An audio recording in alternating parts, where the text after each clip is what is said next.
it's me, Anja. My pronouns are she and her, and welcome back to my channel for a new recent reads video. November has started off to be a great reading month, and honestly, I really hope that it continues to be. The first book on this list is called The Sevenfold Hunters. This book is a YA science fiction story following two main characters as they try to discover why the new recruit is really there, what their cutthroat school is hiding from them, and what the aliens really want. This book is absolutely so fantastic, and it was so thrilling, and it was so intriguing. I had really low expectations for this book because honestly I typically don't read science fiction stories, since with science fiction the world building tends to be too convoluted for me to understand, which makes it less immersive, but this book was absolutely so well done and so good. First of all, the plot was so intriguing and so engaging. Second of all, the characters were so well developed and so distinct. The sapphic sexuality representation in one of the main characters, who was bisexual, was done so well, and it was so awesome. The romances were so natural and so well developed. The friend group was so good and so well done. I loved all of the queer representation as well as all of the POC representation. This book is so good and it's so underrated. The world building was so well done, and the aliens were so vibrant and so immersive, if that makes any sense. I'm so excited to read the sequel to this book because this book is so good, and like I said, it's absolutely so underrated. So with all that said, I rated this book 4 out of 5 stars, and I really enjoyed it. So with that said, I would highly recommend it. The next book on this list is called Shadow of the Bold. For those who don't know, this book is a middle-grade fantasy graphic novel sequel to The Girl in the Galdorian, which I read less than a month ago, and it was absolutely so fantastic, and this sequel was everything I wanted it to be. First of all, the illustrations were so well done and so vibrant, and they made the story so much more vivid and immersive. The plot was so engaging and so intriguing. The characters were so well developed and so distinct, and I love the found family in the story because literally all of them are so well developed and so distinct. This book is absolutely so fantastic, and it was so good. If you didn't know, I've been trying to read more and more graphic novels lately, and this book was so awesome. Literally, I'm so excited to continue this series. If there are sequels, I'm not completely sure if there are any or not, but at any rate, this book was so good with the writing, the art style, the plot, the characters, the world building, everything about it was so amazing and so well done. I rated this book 4 out of 5 stars, just like I did with the prequel. So anyway, with all that to say, I would highly recommend it.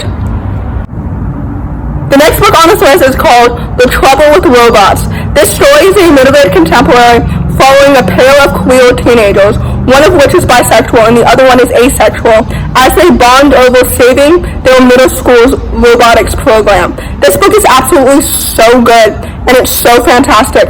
First of all, the two main characters were both so well developed and so distinct. Second of all, the queer representation was so natural and so well incorporated. Third of all, the autism representation in the bisexual main character was also so well done, and it felt so lovely and so wonderful. The friendships were so lovely and so wonderful. The plot was so intriguing and so engaging.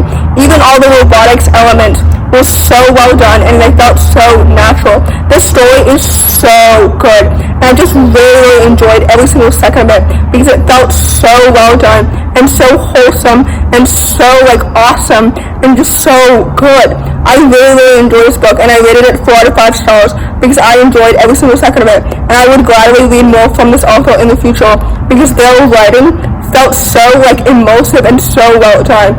Anyway, all that to say, I would highly recommend this book. The next book on this list is called How to Excavate a Halt. This book is a YA contemporary following a young Jewish lesbian who's a college freshman and has a new winter romance during her new internship. I hope that makes sense. This book is absolutely so good, but unfortunately for me, I didn't really enjoy this book as much as everyone else did. Don't get me wrong, I rated the story 4 out of 5 stars because I really enjoyed it. The romance was super cute and it was adorable. The friendships were lovely and authentic. The writing is so wonderful and it's so well done. The family dynamics were so lovely and so wonderful. The lesbian and Jewish representation was so wonderful and so great. The plot was super intriguing and super engaging. But for me, I thought that I was going to enjoy this book more than the author's debut, and that didn't happen for me. But I've come to realize that the majority of the people that were eagerly anticipating this book didn't read the author's debut, and this is the first book that they ever read by the author. You know what I mean? So of course I have a different perspective on this book than the majority of other people. I hope that makes sense. But anyway, all that to say, I did really enjoy this book. Don't get me wrong. It was 4 out of 5 stars. I definitely think that it's worth all its hype and so much more.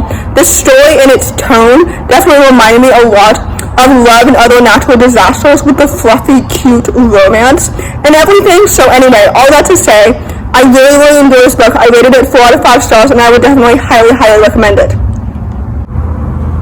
The next book on this list is called The Wicked Humane. This book is a YA urban fantasy sequel to the Grimrose Girls, which I really enjoyed last year, and this book was absolutely so fantastic that I rated it 5 out of 5 stars. First of all, the characters were so well developed and so distinct. I love them so much, and I'm going to miss them so much. I love how they're so distinct and so awesome, and they're so individually well developed, as well as being so awesome together as well. I never questioned why they're so compatible together, if that makes any sense. Really, I love their friendship so much. It felt so natural and so well done. The plot was so engaging and so intriguing. The writing is so well done, and it's so meticulous that I just really enjoyed it. The world building is so immersive and it's so magical. The romances felt so well developed and so natural. The queer representation and the POC representation as well felt so natural and so well incorporated. This author is so talented, and I love this book so much. It was such a great, awesome sequel. There's nothing that I would change about this book, and there were too many points in this book that I felt so emotional. You know what I mean? Like at the story and at the characters, and also like I mentioned, I'm going to miss these characters so much because I literally love them so much. This book is so good. This duology is so underrated, and it deserves so much more hype. So anyway, all that to say, I rated this book 5 out of 5 stars, and I would highly recommend it. So in conclusion, I would highly recommend all the books on this list because, like I mentioned earlier, November has started off to be a great reading month, and I really hope that it continues to be. If you enjoyed this video, please don't hesitate to give it a big thumbs up. Comment down below the pizza emoji if you made it all the way to the end of the video. Thanks for watching. Subscribe to my channel if you're new, and I'll see you in the next video. Bye!